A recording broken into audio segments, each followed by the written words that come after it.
দশম অধ্যায়ে ভগবান তার ব্যক্ত রূপের কথা বলছেন, যে ব্যক্ত রূপে তিনি যে সর্বভূতে প্রকাশিত হয়ে রয়েছেন, তার সেই রূপের কথা বিভূতি যোগে ভগবান বলছেন। এর পূর্ববর্তী যে অধ্যায় অর্থাৎ নবম অধ্যায়ে রাজবিদ্যা, রাজগুহ্য যোগ, তারই সম্প্রসারিত রূপ এই দশম অধ্যায়, যেখানে ভগবান তার এই সর্বব্যাপী রূপটি অর্জুনের কাছে প্রকাশ করছেন এবং এই জ্ঞান এত দুর্লভ যে ভগবানের এই রূপ সম্পর্কে মানুষ তো দূরের কথা, দেবতারাও পর্যন্ত অবহিত নন, জানেন না। মহর্ষিরাও পর্যন্ত জানেন না। সেই দুর্লভ জ্ঞানীর কথা ভগবান অর্জুনকে উপলক্ষ করে সমগ্র মানব জাতির কাছে, মানব সমাজের কাছে এই জ্ঞানটি প্রকাশ করছেন। আমরা সেগুলি এর আগে আলোচনা করেছি। সেখানে তার ব্যক্ত রূপ বা বিভূতি, কোন কোন ক্ষেত্রে তার বিভূতির প্রকাশ, সেইটি তিনি বলছেন। কারণ অর্জুন জানতে চেয়েছিলেন যে এই যে বিভু রূপে ভগবান প্রকাশিত হয়ে রয়েছেন, তার কোথায় তিনি চিন্তা করবেন, কিভাবে তিনি চিন্তা করবেন। তাই তিনি বলছেন ভগবানকে, কেষু কেষু চ ভাবেষু চিন্তোষি ভগবান মায়া। হে ভগবান, কিভাবে তোমার এই যে বিভূতি, এই যে সর্বব্যাপী রূপ, সমস্ত কিছুর ভেতরে যে ভগবান বিরাজ করছেন, সর্বভূতাশয় স্থিতঃ, তিনি যে সমস্ত ভূতের মধ্যে, সমস্ত প্রাণীর মধ্যে অন্তরাত্মা রূপে হৃদয়ে অবস্থান করছেন, এইটি কেষু কেষু চ ভাবেষু, তিনি কিভাবে তার চিন্তা করবেন, এই প্রশ্নের উত্তরে ভগবান তার এই বিরাট রূপটি এখানে প্রকাশ করছেন। তিনি যেহেতু তার এই ব্যক্ত রূপের অন্ত নেই, পরিসীমা নেই, যেহেতু তিনি সমস্ত কিছুর ভেতরেই প্রকাশিত রয়েছেন, তাই তিনি প্রাধান্যতা বলবেন, অর্থাৎ যেখানে প্রধান প্রধান রূপে তার এই রূপ প্রকাশিত রয়েছে, তিনি সেটি প্রাধান্যত বলবেন। দিয়ে তিনি বলছেন অহমাত্মা গুড়াকেশ ইত্যাদি। এইখান থেকে তিনি বলা শুরু করছেন যে সর্বভূতাশয় স্থিতঃ অহমাদিশ্চ মধ্যঞ্চ ভূতানামন্ত এব চ। ভগবান আদি, মধ্য এবং অন্তে ভগবানই রয়েছেন। জীব সকলের উদ্ভূত হওয়া, অবস্থান করা এবং অবশেষে যে লয় প্রাপ্ত হওয়া, এ সমস্তই ভগবানের বিভূতি। আদি, মধ্য এবং অন্তে তাঁরই বিভূতি। তিনি বলছেন আদিত্যানাম অহং বিষ্ণু জ্যোতিষাম রবিরংশুমান মরিচি মরুতামস্মি নক্ষত্রাণাম অহং শশী। তিনি নক্ষত্র সমূহের ভিতরে চন্দ্রমা এবং জ্যোতিষগণের মধ্যে অংশুমান সূর্য, সেই সর্বব্যাপী রূপ সেটি তিনি প্রকাশ করেছেন, বলেছেন। বেদানাম সামবেদোস্মি ইত্যাদি, যেখানে তিনি বেদ সমূহের মধ্যে সামবেদ এবং দেবানামস্মি বাসব, তিনি দেবতাদের মধ্যে বাসব অর্থাৎ ইন্দ্র, ইন্দ্রিয়াণাং মনস্যাস্মি ভূতানামস্মি চেতনা, তিনি ইন্দ্রিয় সকলের মধ্যে মন এবং ভূত সমূহের মধ্যে চেতনা। রুদ্রাণাম শঙ্করস্যাস্মি বিত্তেষু যক্ষ রাক্ষসাম, তিনি একাদশ রুদ্রের মধ্যে, রুদ্রাণাম শঙ্করস্যাস্মি, একাদশ রুদ্রের মধ্যে তিনি হলেন শঙ্কর। যক্ষ ও রাক্ষসের মধ্যে তিনি হলেন বিত্তেশ অর্থাৎ কুবের। বসুনাং পাবকস্যাস্মি, তিনি বসু সমূহের মধ্যে, বসুগণের মধ্যে তিনি হলেন অগ্নি। এবং শিখরিণাম অহং মেরু, তিনি পর্বত সমূহের মধ্যে সুমেরু পর্বত। ভগবান যেহেতু সর্বব্যাপী সর্বভূতে অবস্থান করছেন, তাই অর্জুনের জিজ্ঞাসার উত্তরে ভগবান প্রাধান্যত তার বিভূতির কথা বলছেন, যে প্রধান প্রধান কোন কোন ক্ষেত্রে তার বিভূতি প্রকাশ হয়েছে। এইটি জেনে ভগবানের যখন তার এই ভাব আশ্রয় করে যখন ভগবানকে তিনি আরাধনা করেন, তখন ভগবানের কৃপায় তাকেই প্রাপ্ত হওয়া চায়। পুরোধসাঞ্চ মুখ্যম মাং বিদ্ধি পার্থ বৃহস্পতিম, পুরোধসাঞ্চ মুখ্যম মাং, পুরোধসা, আমরা আজকে 24 নম্বর থেকে পাঠ শুরু করছি। এর আগে আমরা 23 পর্যন্ত আলোচনা মোটামুটি করেছি। যাদের কাছে বই রয়েছে তারা দেখুন, 24 নম্বর শ্লোক আমরা আজকে দেখব। পুরোধসাঞ্চ মুখ্যম মাম বিদ্ধি পার্থ বৃহস্পতিম, সেনানীনামহং স্কন্দ সরসামস্মি সাগরঃ। 26 নম্বর শ্লোকে বলছেন, পুরোধসাঞ্চ মুখ্যম মাম বিদ্ধি পার্থ বৃহস্পতিম, সেনানীনামহং স্কন্দ সরসামস্মি সাগর। তার যে বিভূতি সেটি বলছেন যে পুরোধসাঞ্চ মুখ্যম মাং বিদ্ধি পার্থ বৃহস্পতিম, হে পার্থ, তুমি পুরোধসাঞ্চ মুখ্যম মাং, পুরোহিতগণের মধ্যে আমাকে বৃহস্পতি বলে জানবে। আমি হলাম পুরোধসাঞ্চ মাং বিদ্ধি পার্থ বৃহস্পতিম, আমি হলাম পুরোহিতগণের মধ্যে বৃহস্পতি। সেনানীনাম অহম স্কন্দ সরসামস্মি সাগরঃ, তিনি সেনাদের মধ্যে, সেনাপতিগণের মধ্যে তিনি হলেন কার্তিকেয়। সেই জন্য এখানে ভগবান বলছেন সেনানীনাম অহম স্কন্দ সরসামস্মি সাগরঃ, তিনি জলাশয় সকলের মধ্যে তিনি সমুদ্র। 24 নম্বর শ্লোকে ভগবান তার বিভু রূপে যে প্রকাশ সেটি প্রাধান্যত তিনি উল্লেখ করছেন, যে প্রধান প্রধান কোন বিষয়ের মধ্যে তার এই সর্বব্যাপী রূপটি প্রকাশিত হয়েছে সেইটি তিনি ব্যক্ত করছেন।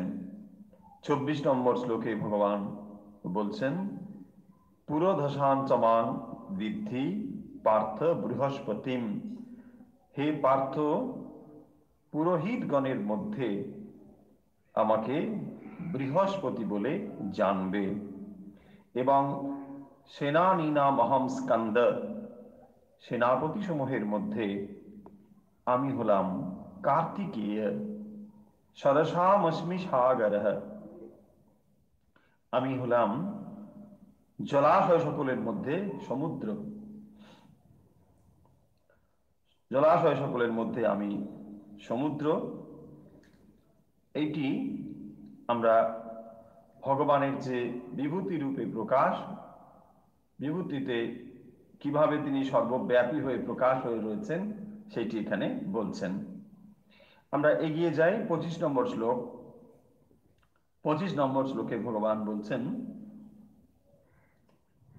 মহর্ষীণাম ভৃগুরহম গিরামাস্মেকমক্ষরম যজ্ঞানাম যপযজ্ঞস্মি স্থাবরাণাম হিমালয়ঃ। 25 নম্বর শ্লোক, যেখানে ভগবান তার বিভূতির কথা বলছেন। মহর্ষি নাম ভৃগু অহম, ভৃগু অহম ভৃগুরহম, মহর্ষিগণের মধ্যে আমি হলাম ভৃগু, এবং শব্দসমূহের মধ্যে আমি হলাম এক অক্ষর শব্দ ওঙ্কার। গিরামস্মি কা একম অক্ষরম, আমি গির অর্থাৎ শব্দসমূহের মধ্যে আমি হলাম এক অক্ষর বিশিষ্ট ওঙ্কার। যজ্ঞানাং যপযজ্ঞস্মি, আমি যজ্ঞসমূহের মধ্যে শ্রেষ্ঠ যপযজ্ঞ।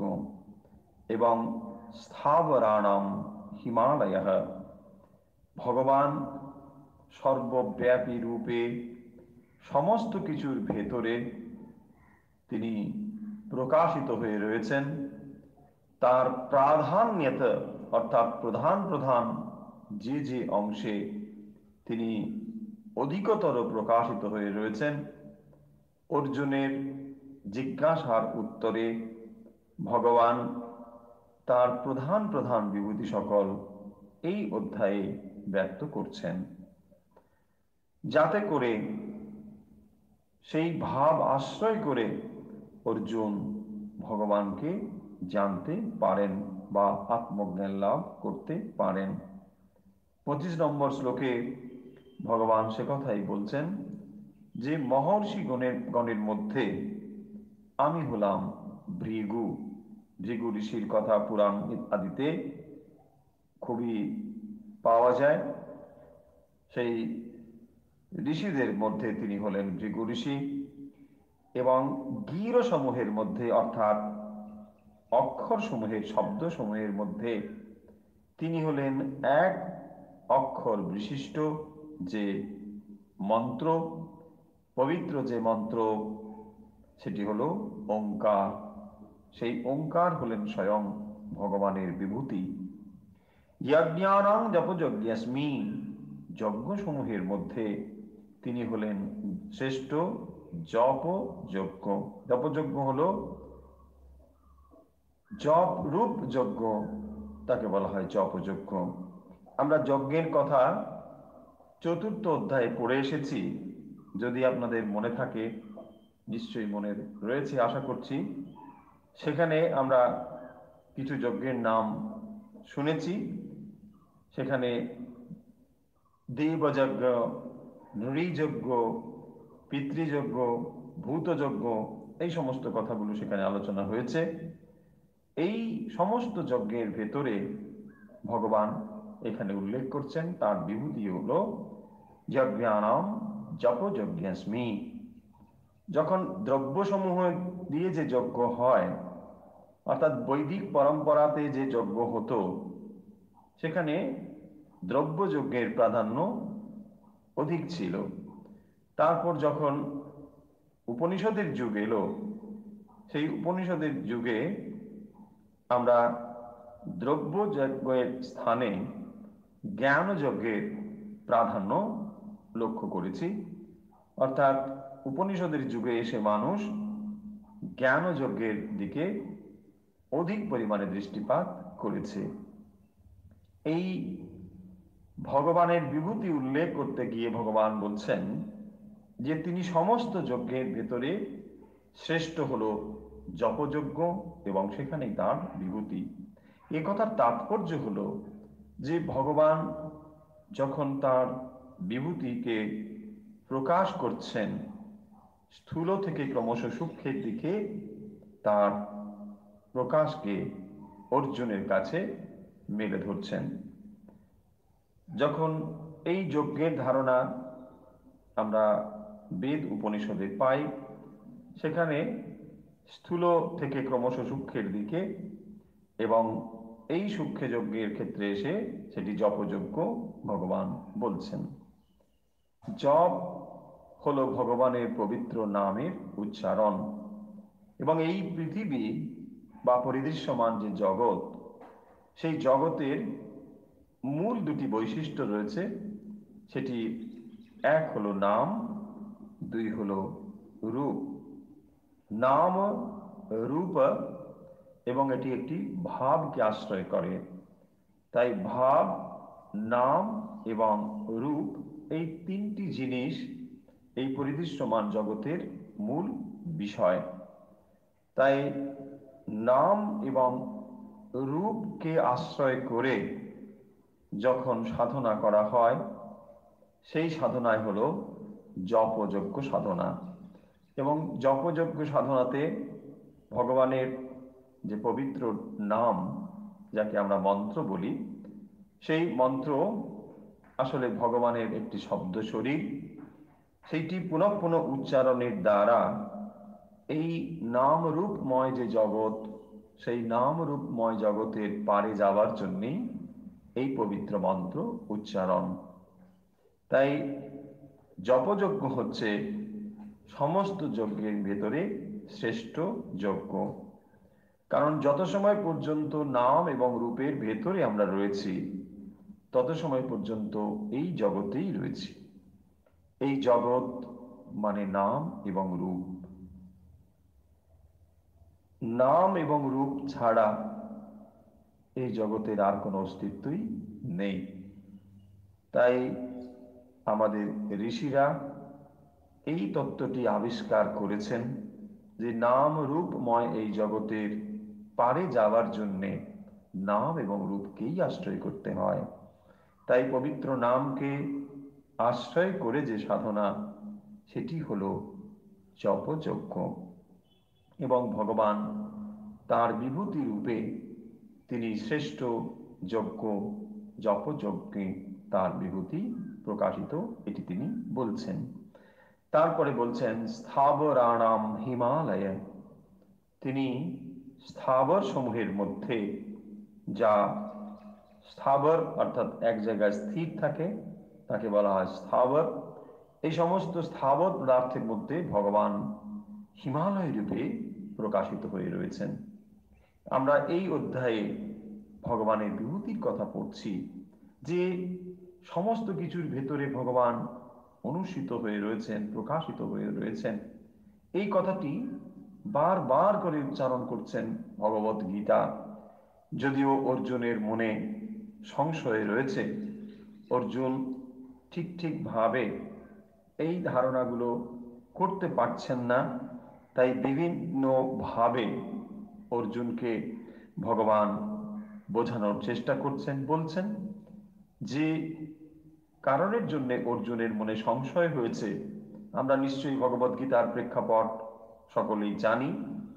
যেখানে অর্জুন যুদ্ধক্ষেত্রে উপনীত হয়ে তিনি সংশয় প্রকাশ করছেন, তিনি অবসাদগ্রস্ত হয়েছেন, তিনি বিষণ্ণ হয়েছেন যে এই যুদ্ধক্ষেত্রে তার যারা পরমাত্মীয়, তার যারা গুরুজন, তাদের বিরুদ্ধে তাকে অস্ত্র ধারণ করতে হবে, এবং তার সম্ভাব্য পরিণতি কি হতে পারে সেই আশঙ্কা করে অর্জুন যুদ্ধক্ষেত্রে আর যুদ্ধ করবেন না বলে সিদ্ধান্ত নিয়েছেন। এবং সেখান থেকেই এই ভগবত গীতা ভগবান একটির পর একটি অধ্যায়ে আমরা তা লক্ষ্য করেছি, কিভাবে অর্জুনকে তার কর্তব্যে অটল রাখা যায়, কিভাবে তার কর্তব্যে আবার পুনরায় তাকে নতুন শক্তিতে জাগিয়ে তোলা যায়। ভগবান সেই প্রচেষ্টাই করছেন। আমরা যদিও দেখব এই 700 শ্লোকের ভেতরে ভগবান জ্ঞানের দিক থেকে, কর্মের দিক থেকে, ভক্তির দিক থেকে নানাভাবে অর্জুনকে বোঝানোর চেষ্টা করেছেন। তবুও অর্জুনের এই মনের সংশয় কিছুতেই যেন যাচ্ছে না। তাই একই কথা ঘুরিয়ে ফিরিয়ে নানা দৃষ্টিকোণ থেকে অর্জুনকে বোঝাতে হচ্ছে। আসলে অর্জুন মানে সমগ্র মানব জাতির প্রতীক। সেই সমগ্র মানব জাতি যখন অর্জুন হয়ে ওঠে, অর্থাৎ যখন আমরা কর্তব্যে স্থির সিদ্ধান্ত করতে পারি না, যখন আমরা এই জীবন যুদ্ধক্ষেত্রে এসে উপনীত হই, কোনটি আমাদের যথার্থ রূপে করা উচিত, কোনটি আমাদের করা উচিত নয়, এই সংশয় যখন এসে উপস্থিত হয় এবং যখন আমরা সিদ্ধান্ত করে ফেলি এবং তারপর সেই সিদ্ধান্তের সাপেক্ষে নানা রকম যুক্তি দেখাতে শুরু করি, অর্জুন তাই হয়েছিল। আমরা ভুলে যাব না, অর্জুন ছিলেন একজন পরম যোদ্ধা। তিনি যুদ্ধক্ষেত্রে যে উপনীত হয়েছেন, এটি তার ভয়ের কোনো কারণ ছিল না। অথচ আমরা দেখব প্রথম অধ্যায়, দ্বিতীয় অধ্যায়ে নিশ্চয়ই আপনাদের মনে রয়েছে, সেখানে অর্জুন এসে কি করছেন না, তার সারা শরীর ঘর্মাক্ত হয়েছে। তিনি এত বিষাদগ্রস্ত হয়েছেন যে আর যুদ্ধ করবেন না। কেন? যুদ্ধক্ষেত্রে অর্জুন এসে উপস্থিত হয়েছেন, তিনি তো ছেলে মানুষ নন। তিনি এর পূর্বে বহু যুদ্ধে জয়লাভ করেছেন, তার জয়ের অনেক ইতিহাস রয়েছে। এইরকম যিনি একজন পরাক্রমশালী বীর, তিনি যুদ্ধক্ষেত্রে উপনীত হয়ে আর কি করতে চান? সেখানে যুদ্ধই করতে হবে।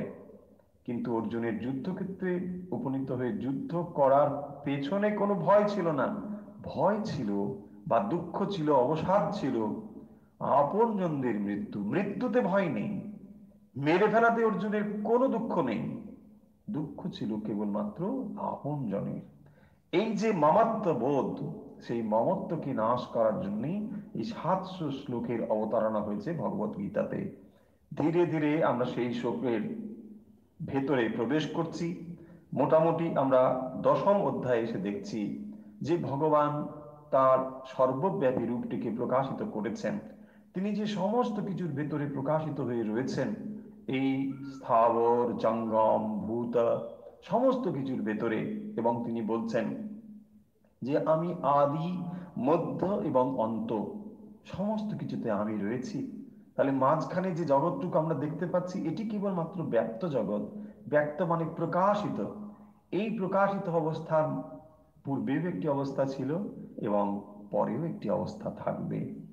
মানুষের জীবন আমরা যত বড়ই দেখি, সেটি 100 বছরই হোক বা তার থেকে অধিক হোক অথবা তার থেকে কম হোক, এটি কেবলমাত্র একটি ম্যানিফেস্টেশন, এটি একটি মাত্র বর্তমান অবস্থা। এই অবস্থার পূর্বেও একটি অবস্থা ছিল এবং এর পরেও একটি অবস্থা থাকবে। যেমন নাকি আমরা যে উপমা বারবার ব্যবহার করেছি, আপনাদের হয়তো মনে থাকার কথা, যে একটি মাটি থেকে আমরা ঘর তৈরি করেছি। মাটি থেকে যখন ঘর তৈরি করেছি, তখন ঘর উৎপন্ন হওয়ার পূর্বেও এটি একটি অবস্থা ছিল এবং ঘরটি যখন ভেঙে যায় তারপরেও একটি মাটির অবস্থা থাকে। তাহলে যেখান থেকে এটি উদ্ভূত হয়েছে, অর্থাৎ যে বস্তু থেকে এটি উদ্ভূত হয়েছে, সেটি সব সময় থাকে। মাঝখানের অবস্থাটি কেবলমাত্র তার একটি ম্যানিফেস্টেশন। অর্থাৎ এই কথাটিকে বোঝাতে গিয়ে ভগবান বলছেন যে প্রাণী সমূহের ভেতরে তিনি আদি, মধ্য এবং অন্তে অবস্থান করছেন।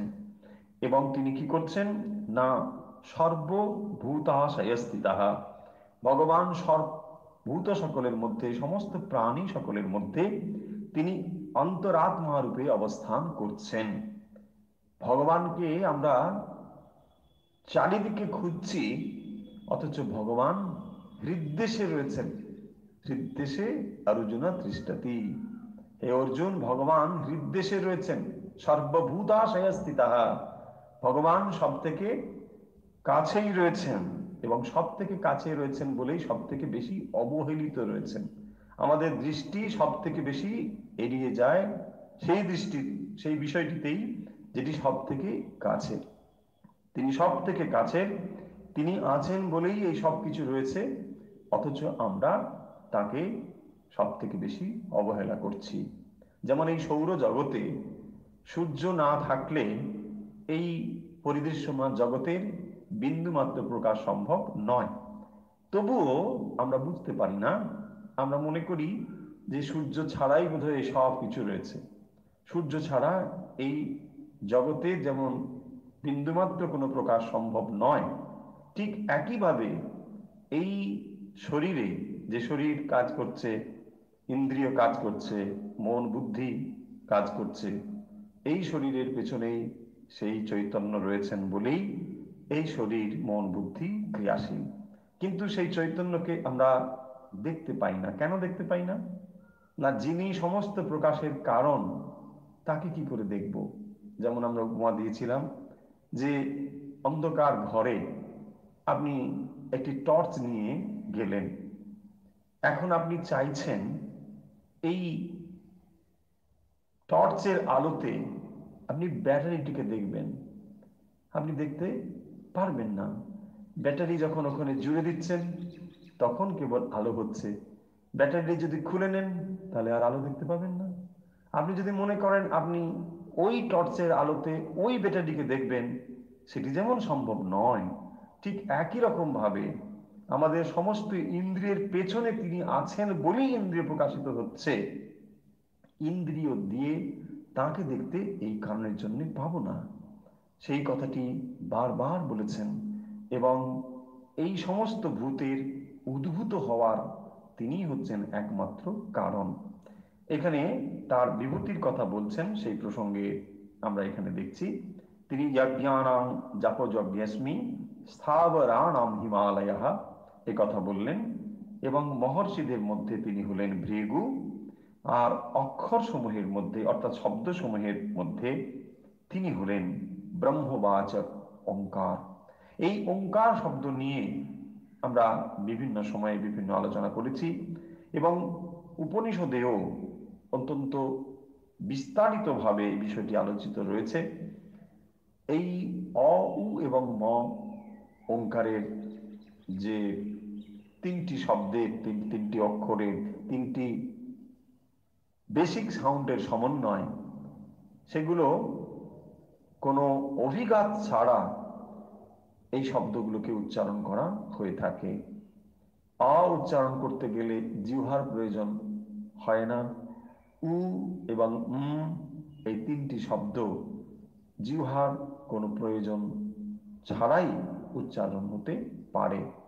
এবং শুধু বাংলা ভাষা বা সংস্কৃত, ইংরেজি এরকম বলে কোনো কথা নয়, যে কোনো ভাষার মৌলিক শব্দই হলো এই তিনটি, সেটি হলো অ, উ এবং ম।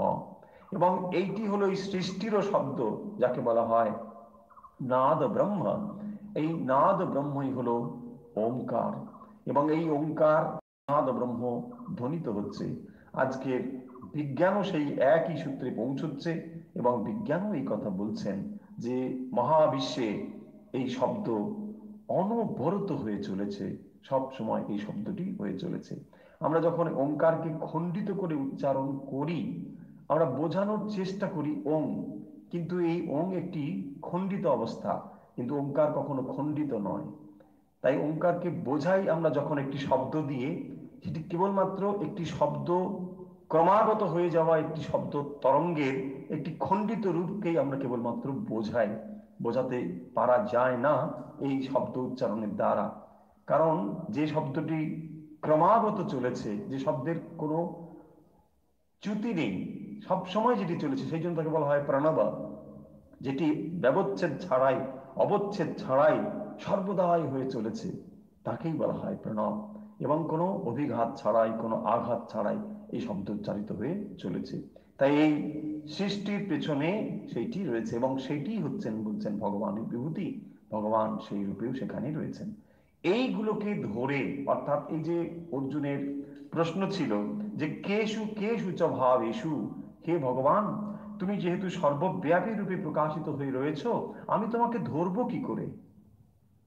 দেখুন, ভগবান শ্রীরামকৃষ্ণের দেওয়া উপমা অত্যন্ত সহজ উপমা, যে গাভীর শরীরে সর্বত্র দুধ রয়েছে, কিন্তু আপনি দুধকে যদি ব্যবহার উপযোগী করতে চান, তখন তার ওই বাঁটের কাছে যেতে হবে। এটি যেমন ঠিক আমরা বুঝি, ভগবান সেই জন্য সর্বব্যাপী হয়ে রয়েছেন, কিন্তু কেশু কেশু চ ভাবেষু, আমি কোন কোন ভাবে তোমাকে চিন্তা করব। তুমি তো সর্বব্যাপী, তোমার বিভুর শেষ নেই, তুমি সব কিছুর ভেতরে রয়েছ, তাহলে আমি তোমাকে কি করে চিন্তা করব? এই প্রশ্ন অর্জুনের মনে উঠেছিল।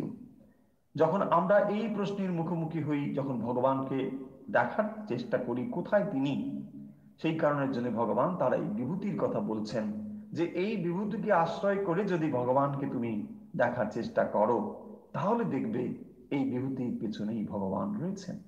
সেই জন্যে অর্জুনকে ভগবান এ কথা বলছেন, যে কোন বস্তুর ভেতরে তার অধিকতর প্রকাশ, সেইটি তিনি প্রকাশ করছেন। আমরা একটু করে এগিয়ে যাই। ২৬ নম্বর শ্লোকে ভগবান বলছেন, অশ্বত্থ সর্ববৃক্ষাণাং দেবর্ষীণাং চ নারদঃ গন্ধর্বাণাং চিত্ররথঃ সিদ্ধানাং কাপিলো মুনি। ২৬ নম্বর শ্লোকে ভগবান বলছেন, অশ্বত্থ সর্ববৃক্ষাণাং, সমস্ত বৃক্ষের মধ্যে, বৃক্ষসমূহের মধ্যে আমি হলাম অশ্বত্থ গাছ। সেই জন্য বলছেন অশ্বত্থ সর্ববৃক্ষাণাং দেবর্ষীণাং চ নারদঃ, তিনি হলেন দেবর্ষিগণের মধ্যে নারদ। গন্ধর্বাণাং চিত্ররথঃ সিদ্ধানাং কাপিলো মুনি, ভগবান তার বিশেষ বিশেষ প্রকাশ যেখানে, সে কথা এখানে উল্লেখ করছেন। অশ্বত্থ সর্ববৃক্ষাণাম, সমস্ত গাছে তিনি রয়েছেন, কিন্তু অধিক প্রকাশ তার অশ্বত্থ গাছে। এই অশ্বত্থ গাছ ভারতীয় সভ্যতার সঙ্গে, সনাতন ধারার সঙ্গে একটি গুরুত্বপূর্ণভাবে যুক্ত হয়ে রয়েছে। বোধি বৃক্ষ আমরা জানি, সেখানেও ভগবান বুদ্ধ বোধি লাভ করেছেন, জ্ঞান লাভ করেছেন, এবং তার সঙ্গে এই অশ্বত্থ বৃক্ষের যোগ রয়েছে। এইভাবে দেখব যে এই অশ্বত্থ বৃক্ষে একটি বিশেষ ভূমিকা রয়েছে, এবং ভগবান এই সমস্ত বৃক্ষের ভেতরে তিনি অশ্বত্থ রূপে তার বিভূতিকে প্রকাশিত করে রেখেছেন। দেবর্ষি নাঞ্চ নারদ, দেবর্ষি সকলের মধ্যে নারদ হচ্ছেন ভগবানের বিভূতি। তিনি বিভূরূপে সমস্ত কিছুর ভেতরে রয়েছেন, তথাপি কোনো কোনো ক্ষেত্রে তাঁর শক্তির প্রকাশ অধিকতর। সমস্ত দেবর্ষিদের মধ্যে নারদ হচ্ছেন শ্রেষ্ঠ, এবং নারদ ভক্তের তিনি চূড়ামণি। শুধু ভক্ত চূড়ামণি নন, তিনি কিভাবে মানুষকে ভক্তি দান করতে পারেন, ভগবানের ভক্তি মানুষ কিভাবে লাভ করতে পারে, তিনি সারা জীবন সেই সংকল্প করে মানুষের কাছে কাছে গিয়েছেন এবং মানুষকে এই ভক্তির কথা বলেছেন। তিনি ভগবানের আরাধনা করে ভগবানকে লাভ করেছেন, এবং ভগবান তাকে দর্শন দিয়ে এই নারদ ঋষিকে বলেছেন যে এ জন্মে যে তোমার পরম প্রাপ্তি হলো, তুমি যে আমার দর্শন পেলে, এতেই তোমার হৃদয় পূর্ণ হলো, কিন্তু এই জন্মে তুমি আমার আর দর্শন পাবে না। কিন্তু এই দর্শনের যে আনন্দ তুমি হৃদয়ে পেয়েছো, সেইটি জগৎকে তুমি প্রকাশিত করো, জগৎকে তুমি শোনাও। তাই আমরা দেখতে পাই মহর্ষি নারদ তিনি কি করেন, ভগবানের নাম গুণগান করে বেড়াচ্ছেন। ওই জন্য দেখবেন নারায়ণ নারায়ণ বলে এইসব পুরাণে রয়েছে। নারদ হচ্ছে নারম দদাতি ইতি নারদ, নারম মানে যিনি ভক্তি দান করেন, পরম জ্ঞান দান করেন, তাকে বলা হয় নারদ। তিনি সারা বিশ্বে এই জ্ঞান প্রদান করছেন। তিনি হচ্ছেন ভক্ত চূড়ামণি। সেই ভক্ত চূড়ামণি নারদ তিনি সর্বত্র ভগবানের ভক্তির কথা প্রচার করছেন, এবং এটি হচ্ছেন সগুণ ভগবানের বিভূতি। তারপরে বলছেন গন্ধর্বাণাম চিত্ররথঃ, দেবতাদের মধ্যে যারা সঙ্গীত পরিবেশন করেন তাদেরকে বলা হয় গন্ধর্বা। সেই গন্ধর্বদের মধ্যে তিনি হলেন চিত্ররথ। ভগবান তার বিভূতি চিত্ররথ রূপে গন্ধর্বদের মধ্যে তিনি হলেন চিত্ররথ। এবং সিদ্ধানাম কপিল মুনি, কপিল মুনির কথা আপনারা জানেন। তিনি সিদ্ধ সকলের মধ্যে, অর্থাৎ যারা সিদ্ধি লাভ করেছেন তাদের মধ্যে শ্রেষ্ঠ হচ্ছেন কপিল মুনি, এবং সেটি হলো ভগবানের বিভূতি। 27 নম্বর শ্লোক লক্ষ্য করি। উচ্চৈঃশ্রব সমস্নানাম পীতি মামৃতোদ্ভবম ঐরাবতম গজেন্দ্রাণাম নরাণাং চ নরাধিপম। 27 নম্বর শ্লোকে ভগবান বলছেন উচ্চৈঃশ্রব সমস্যানাম বিদ্ধি মামৃতোদ্ভবম ঐরাবতম গজেন্দ্রাণাম নরাণাং চ নরাধিপম। অশ্বসমূহের মধ্যে আমাকে উচ্চৈঃশ্রবা বলে জানবে, এবং হস্তি সকলের মধ্যে তিনি হলেন ইন্দ্রের বাহন ঐরাবত। সেই জন্যে এখানে বলছেন উচ্চৈঃশ্রব সমস্যানাম বিদ্ধি মাম মৃতোদ্ভবম। মৃত মানে অমৃত উদ্ভবম, মাম অমৃত উদ্ভবম, অর্থাৎ সমুদ্র মন্থনে যে অশ্বগণের মধ্যে উচ্চৈঃশ্রবা উঠেছিলেন সেই কথাটি এখানে ভগবান উল্লেখ করছেন। দেব এবং অসুরদের মধ্যে দেবাসুরের যে সমুদ্র মন্থন হয়েছিল, সেই সমুদ্র মন্থনে উঠেছিলেন উচ্চৈঃশ্রবা, এবং সেই উচ্চৈঃশ্রবা হলো ভগবানের বিভূতি। বলছেন অশ্বগণের মধ্যে সমুদ্র মন্থনে যে উচ্চৈঃশ্রবা উদ্ভূত হয়েছিলেন সেটি হলো ভগবানের বিভূতি। এবং বলছেন ঐরাবতম গজেন্দ্রাণাম, তিনি হাতিগণের মধ্যে ইন্দ্রের বাহন ঐরাবত। নরাণাং চ নরাধিপম, ভগবান নরদের মধ্যে তিনি হলেন নরাধিপ রাজা। সমস্ত মনুষ্যগণের মধ্যে রাজাই হলেন ভগবানের বিভূতি। তাহলে আজকের আমরা যে অংশটুকু এখানে দেখতে পাচ্ছি, মূলত 24, 25, 26 এবং 27 পর্যন্ত আমরা পড়েছি। এ পর্যন্ত এখানে ভগবানের বিভু রূপে যে প্রকাশ, সেইটি মূলত এখানে আলোচনা হচ্ছে। আমরা আর একবার দেখে নিই যে কথাগুলো বললাম। ভগবান বলছেন যে তিনি পুরোহিত গণের মধ্যে তিনি হলেন বৃহস্পতি, এবং সেনাপতিগণের মধ্যে তিনি হচ্ছেন কার্তিকেয়, এবং জলাশয়ের মধ্যে তিনি হলেন সাগর। অর্থাৎ যেখানে যেখানে ভগবানের বিভূতির প্রকাশ হয়েছে সেই সেই ক্ষেত্রে জাগতিক দৃষ্টিতে আমরা তাকে শ্রেষ্ঠ বলে দেখছি, এবং যেখানেই শ্রেষ্ঠত্বের প্রকাশ রয়েছে সেটি হলো ভগবানের বিভূতি। তাহলে এইটিকে ধারণ করে বা এইটিকে দেখে আমরা ভগবানের কাছে পৌঁছতে পারব, সেই কথাই এই বিভূতি যোগের মূল উদ্দেশ্য। এবং ভগবান বলছেন কেবলমাত্র যে তিনি এই বস্তু রূপে প্রকাশিত হয়ে রয়েছেন তা নয়, যত ভাবসমূহ এই সমস্ত ভাবও ভগবানের থেকে উদ্ভূত হয়েছে। কোন ভাব? না ক্ষমা সত্যম দামা সামাহা, এই সমস্ত ভগবানের থেকে এসেছে। ক্ষমা সত্য এগুলোকে আমরা ভ্যালুজ বলে বলি, মূল্য বলে বুঝি। এগুলো জীবনের অত্যন্ত মূল্যবান গুণ। এই যে গুণ সমূহ, এটিও ভগবান থেকে এসেছে। তাই ভগবানের যেখানে এই গুণের অধিকতর প্রকাশ রয়েছে, বুঝতে হবে ভগবান সেখানেই বিভূতি রূপেই প্রকাশিত হয়েছেন। যে মানুষের মধ্যে অত্যন্ত ক্ষমা, অত্যন্ত সত্যপরায়ণ, দম এবং সম ইত্যাদি গুণ রয়েছে, নিশ্চয়ই সেখানে ভগবানের বিভূতি প্রকাশ হয়েছে।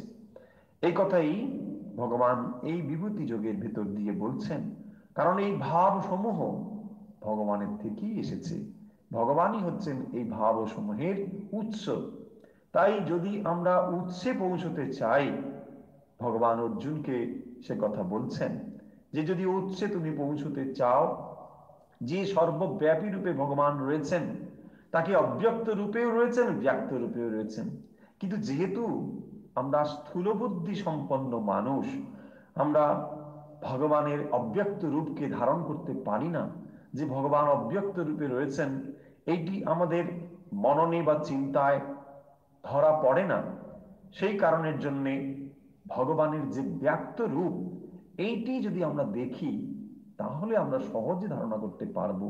যেহেতু আমরা সূক্ষ্ম ধারণা সহজে করতে পারি না, সেই কারণের জন্যই ভগবান অর্জুনকে তার এই ব্যক্ত রূপের কথা বলছেন। যে ব্যক্ত রূপের ভেতর দিয়ে তিনি যে সর্বব্যাপী রূপে প্রকাশিত হয়ে রয়েছেন, সমস্ত কিছুর ভেতর প্রকাশিত হয়ে রয়েছেন, সেটি বোঝানোর জন্য বলছেন প্রাধান্যত বিশেষ বিশেষ কোনো কোনো জিনিসের ভেতরে তার অধিক শক্তির পরিচয়। এইটিকে লক্ষ্য করে তুমি জেনো আসলে তার ভেতরে ভগবানই রয়েছেন, তার ভেতর দিয়ে ভগবান প্রকাশিত হয়েছেন। তাহলে যার ভেতর দিয়ে শক্তি প্রকাশিত হয়েছে, তার বিশেষ কর্তৃত্ব কিছু নেই।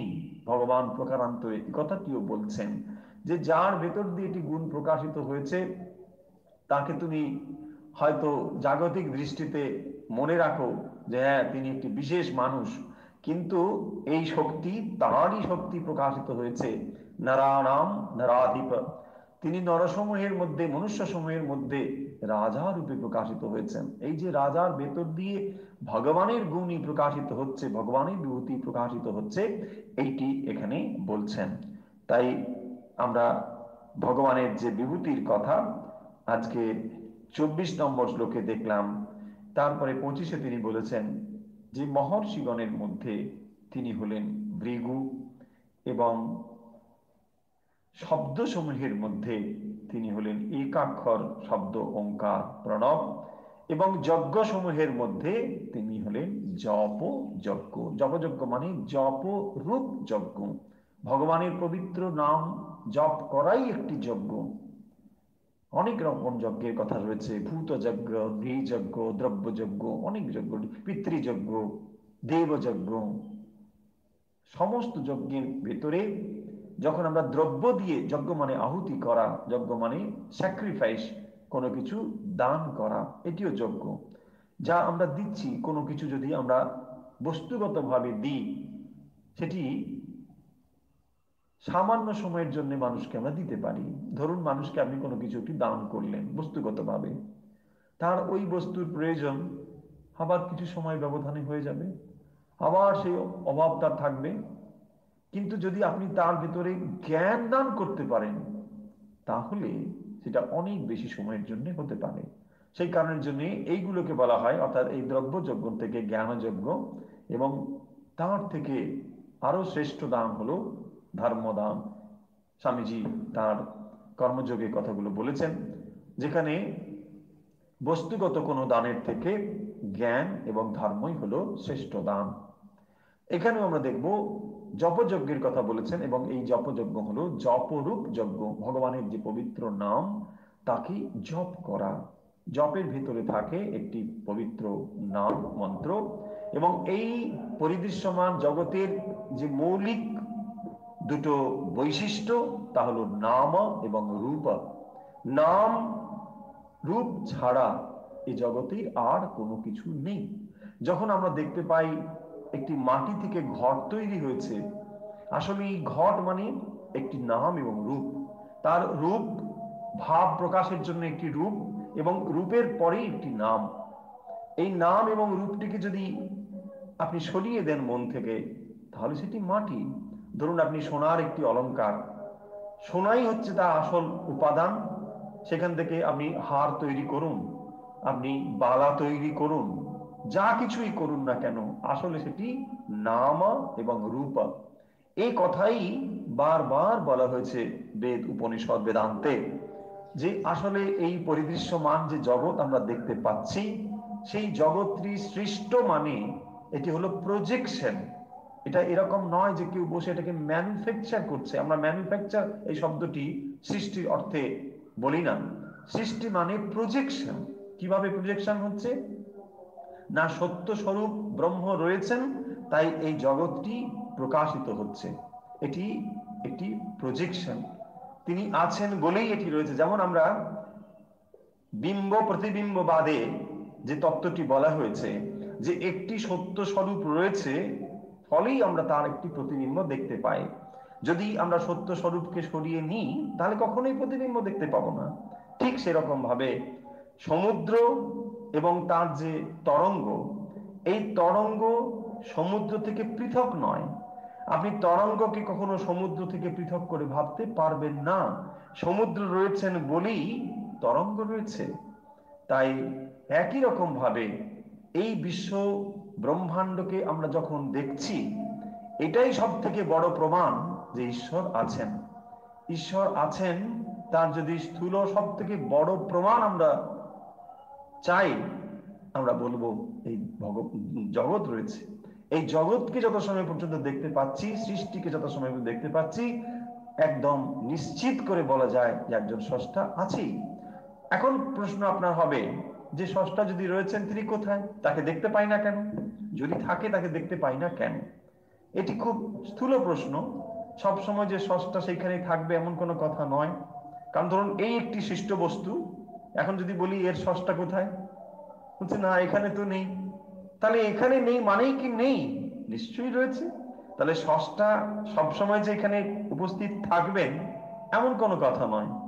দ্বিতীয় কথা হলো যে যে কোনো বস্তুই যখন সৃষ্ট হয়, তার নিশ্চয়ই স্রষ্টা থাকতে হবে। এবং এই জগতের ক্ষেত্রে এখানে দুটো জিনিস, একটিকে বলা হয় উপাদান কারণ, আর একটিকে বলা হয় নিমিত্ত কারণ। তার মানে যা দিয়ে তৈরি হয়েছে তাকে বলা হয় উপাদান, এবং যিনি তৈরি করেছেন তিনি হলো নিমিত্ত। এই দুটো এখানে একই, অর্থাৎ যার দ্বারা তিনি তৈরি করেছেন এবং যিনি তৈরি করেছেন, এই দুটো হলো একই। সেজন্য বলা হয় তৎ সৃষ্টা তদেবানুপ্রাবিশাৎ। উপনিষদ বলছেন তিনি এই সৃষ্টির ভেতরেই এবং এখান থেকেই তিনি সৃষ্টি করেছেন। তিনি নিজেই এই সমস্ত কিছু রূপে প্রকাশিত হয়েছেন। তাই ভগবান এখানেই আছেন। এই জন্যে এখানে তার বিভু রূপে অর্জুনকে ভগবান বলছেন যে তিনি কিরকম হয়ে রয়েছেন না, সর্বভূতাশয় স্থিতঃ। তিনি সর্বভূতের হৃদয়ে অবস্থান করছেন। একটি ছোট্ট গল্প বলে আমি শেষ করব। গল্পটি প্রাসঙ্গিকই হবে আশা করছি। যে এই প্রসঙ্গেই যে ভগবান এত কাছে রয়েছেন, অথচ আমরা তাকে দেখতে পাই না। চোখ সারা বিশ্বের জিনিস দেখতে পায়, অথচ চোখ নিজেকে দেখতে পায় না। চোখকে দেখার জন্য আমরা দর্পণ ব্যবহার করি, কিন্তু সেই দর্পণে আমরা প্রতিবিম্ব দেখতে পাই, সত্য চোখকে দেখতে পাই না, কোনোদিনই পাই না। ভগবান হৃদ্দেশে আছেন, এই কথা এখানে ভগবান বলছেন, তথাপি তাকে আমরা দেখতে পাই না। এক শেঠজি, তিনি ট্রেনে যাচ্ছেন, তিনি ব্যবসা করেন, তার সঙ্গে যাচ্ছেন একটি লোক, তাকে ফলো করছেন। ভাবছেন যে ভালো, শেঠজির কাছে নিশ্চয়ই টাকা পয়সা থাকবে, এবং তিনি ঠিক ওই রকম একটি ব্যবসায়ীর মতো তার সঙ্গে ওই একই ট্রেনে ট্রাভেল করছেন। দিয়ে আলাপ টালাপ করছেন, দিয়ে অনেক কথাবার্তা হলো। আর উনিও যাবেন প্রায় 3 দিন ট্রেনে। আর উনিও বললেন যে আমিও ওই ব্যবসার জন্য ওখানে যাচ্ছি ইত্যাদি বলে খুব ভাবটাব জমিয়েছেন। এখন উনি তো জানেন যে শেঠজির কাছে টাকা পয়সা রয়েছে, এবং উনি সবসময় সুযোগ খুঁজছেন কি করে শেঠজির থেকে টাকাটা নেবেন। দেখতে পান যে শেঠজি সারাদিন বসেই থাকেন, তারপরে আবার টয়লেটে যান, আবার আসেন, যেমন ট্রেন চলে উনি চলছেন। কিছু আলাপ টালাপ হলো, কিন্তু এই আলাপ থেকে উনি বলেছেন যে পরিচয় দিয়েছেন উনি একজন ব্যবসায়ী, কিন্তু শেঠজি ওর কথাতে কোথাও না কোথাও বুঝে গিয়েছেন যে উনি নকল ব্যবসায়ী, যথার্থ ব্যবসায়ী নয়। সেই করে উনিও সতর্ক হয়েছেন, উনি তো দীর্ঘদিন এসব করছেন। উনি যখন টয়লেটে যান, উনি তখন খোঁজার চেষ্টা করেন যে কোথায় ওর রেখেছে টাকা পয়সাগুলো, খোঁজার চেষ্টা করেন, কিছুতেই পান না। এইরকম করে করে, আমি খুব সংক্ষেপ করে দিচ্ছি, গল্পটা একটু লম্বা রয়েছে, যে এরকম করে করে 3 দিন ওই লোকটি একই সঙ্গে ট্রাভেল করা সত্ত্বেও কোথাও খুঁজে পাচ্ছেন না। তারপরে তিনি ওই যখন গন্তব্যস্থল এলো, শেঠজি নেমে চলে যাচ্ছেন, ওই লোকটিও তখন ওই স্টেশনে নামলেন, গিয়ে ওই শেঠজির কাছে হাতে পায়ে ধরে বলছেন, আমাকে একটি জিনিস আপনাকে শেখাতে হবে। বলছি কি ব্যাপার?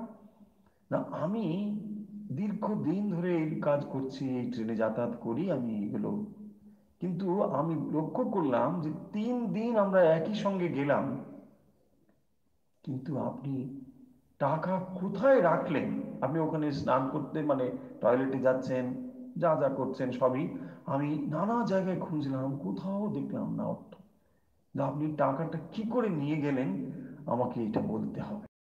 আমি আমি মানে শিখতে চাই, আমি আপনার ছেলের মতন, আমাকে আপনাকে শেখাতেই হবে বলে হাতে পায়ে ধরেছেন শেঠজি।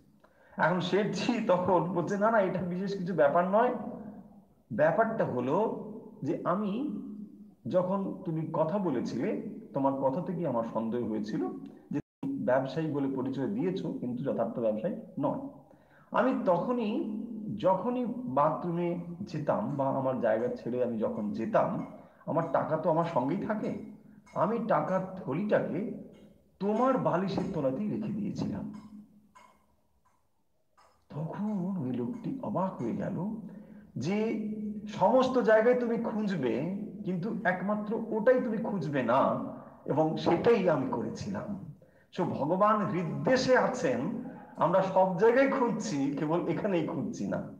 হ্যাঁ, এইটি হচ্ছে আসল ব্যাপার, যে বহির্মুখী ইন্দ্রিয়গুলো রয়েছে, সব বাইরের জিনিস দেখছে, চোখ বাইরের জিনিস দেখছে, কান বাইরের শব্দ শুনছে, এবং বাইরের শব্দ শোনার জন্য কান সবসময় উদ্গ্রীব হয়ে গেছে, কেউ একটা কিছু বললে কান সঙ্গে সঙ্গে থাকে। কিন্তু ভেতরে যে নাদাধ্যানি সবসময় হচ্ছে, এবং ভেতরে যে আনন্দের উৎস রয়েছেন, ভগবান স্বয়ং রয়েছেন, এই অনুভব নেই বলেই আমরা এত দুঃখ, এত যন্ত্রণা পাই। এবং ভগবান এই বিভূতি যোগে তার যে সর্বব্যাপী রূপটি এবং কোন কোন বিষয়ের ক্ষেত্রে তার অধিক প্রকাশ, সেটি এখানে তিনি প্রকাশ করেছেন। তাহলে আজকের আলোচনাতে আমরা ভগবদ গীতার বিভূতি যোগে ভগবানের বিশেষ রূপে রূপে যেখানে তিনি প্রকাশিত রয়েছেন তার সেই বিভূতি, সেই কথাগুলো আলোচনা করলাম। আরো এই অংশ রয়েছে, আমরা সেগুলো পরবর্তীতে আলোচনা করব। আজকের আমরা অনুধ্যান পর্বটি এখানে শেষ করছি। এর